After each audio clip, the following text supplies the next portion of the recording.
তাকদির যদি লেখাই থাকে তবে কষ্ট করে লাভ কি? আমরা কি শুধুই রোবট নাকি স্বাধীন? আমাদের অনেকের মনে হয় কপালে যা আছে তাই হবে, পড়াশোনা বা চেষ্টা করে লাভ কি? আমরা ব্যর্থতার দায় তাকদিরের ওপর চাপিয়ে দেই।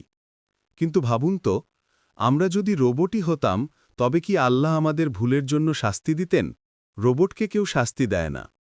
উদাহরণ দেই, শিক্ষক জানেন ছাত্রটি ফেল করবে কারণ সে পড়ে না।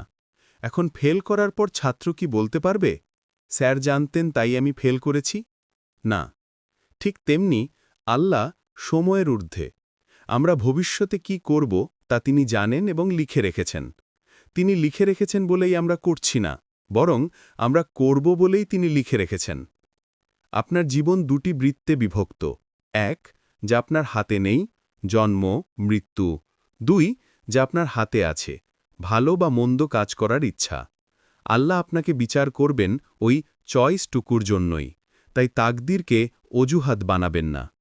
আপনার কি মনে হয়, আমাদের কি হাত গুটিয়ে বসে থাকা উচিত নাকি চেষ্টা করা উচিত? কমেন্টে জানান।